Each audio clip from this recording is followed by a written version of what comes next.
मुख्य प्रशिक्षक राजेन्द्र तामाङले थाइल्यान्ड विरुद्धको 2 मैत्रीपूर्ण खेल र एसियन कप छनौटको तयारीमा रहेको राष्ट्रिय महिला फुटबल टोलीको बन्द प्रशिक्षणको दोस्रो चरणमा 31 खेलाडीलाई समेटेका छन्। यसअघि पहिलो चरणमा 41 खेलाडी सहभागी थिए। नेपालले मे 30 र जुन 2 मा घरेलु टोली थाइल्यान्डको सामना गर्दैछ। नेपालले एएफसी महिला एसियन कप छनौटको तयारी स्वरूप थाइल्यान्डसँग मैत्रीपूर्ण खेल खेल्न लागेको हो। छनौटको पहिलो चरण मे 4 बाट सुरु हुँदैछ। समूह एफ मा नेपाल, लाओस, श्रीलङ्का र उज्बेकिस्तान छन्।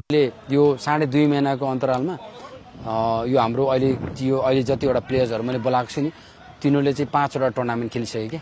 इलाममा खेल्यो, त्यहाँदेखि चितवनमा खेल्यो, नेपालगञ्ज, अनि त्यसपछि नुवाकोट, अनि लास्टमा चाहिँ मकनपुर खेल्यो नि त। इलाम र चितवनको चाहिँ लगभग 15 डेजमा चाहिँ भएको म्याच हो हैन। मैले बुझ्दाखेरि त्यहाँ चाहिँ अलिकति रेस्ट पाए भनौं न।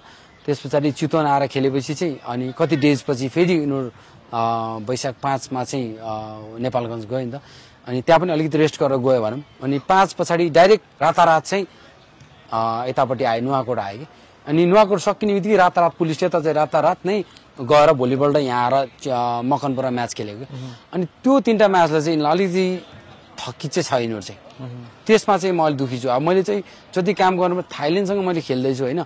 अब उनीहरूले अर्गनाइज गरिसक्यो, टुर्नामेन्ट राखिसकेपछि त अब विभागको टिमहरु जानै पर्यो उनीहरु चाहिँ हैन। उनीहरु गए पनि अब मैले चाहिँ रिकभर नै अलि यो विक त म यो रिकभरमै गइरहेको छु। मैले केही इन्डोरेन्समै काम गर्न पाउनु। कसरी तयार हुन्छ टिम चाहिँ? अब हैन, प्लेयर त सबै त्यही हो हैन।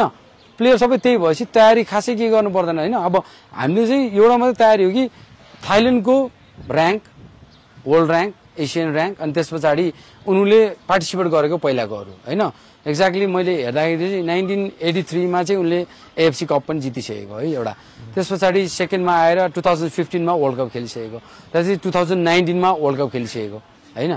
त्यो हिसाबले हेर्दा त उनीहरु त हामी धेरै माथि भन्छ। र्याङ्कमै 47 मा छ उनीहरु हैन। र्याङ्कमा 47 छ उनीहरु। वर्ल्ड कप अझै पनि खेल्छ उनीहरु वर्ल्ड कप। अब त्यो टिमसँग हामी चाहिँ अब यो फ्रेन्डली म्याच खेल्न जाँदैछौँ। यो तयारीले त पुग्दैन, डेफिनेटली थाहा छ। तर पनि हामीले प्लेयरलाई चाहिँ कसरी हुन्छ मोटिभेट गराएर अब भित्र खेल्ने वातावरण यो हो, थाइल्यान्डसँग यसरी खेल्नुपर्छ हामी चाहिँ भनेर 2टा म्याच खेलिन्छ हामी त। एउटा चाहिँ इन्डोर विदाउट अडियन्स खेलिन्छ, एउटा चाहिँ अडियन्ससँग खेलिन्छ हामी। त्यसले गर्दाखेरि प्लेयरलाई खालि हामीले कसरी इन्करेज गर्ने, कसरी मोटिभेट गर्ने, र तिमीले भित्र डिसिजन के गर्छौ, भित्र चाहिँ बल हुँदा के गर्छौ र बल नहुँदा के गर्छौ। अब हामी त्यही प्लेयरहरु, तिनलाई समन्वय गराएर एक अर्कामा अन्डरस्ट्यान्डिङ गरेर तिम्रो एक अर्कामै राम्रो परिचित बनेर चाहिँ थाइल्यान्डसँग म्याच खेल्नुपर्छ भन्ने वातावरणमा अब ट्रेनिङ गराउने। बन्द प्रशिक्षणमा को खेलाडी सहभागी हुँदैछन् त? गोलकिपरमा अन्जिला तमाम्पो, अञ्जना राणा मगर, उषा नाथ, लीला जोशी छन्। यस्तै डिफेन्डरमा गीता राणा, निशा थोकर, अमृता जैसी, पूजा राणा, विमला विक, मनमाया दमाई, समीक्षा घिमिरे, प्रतीक्षा चौधरी र सबिना चौधरी छन्।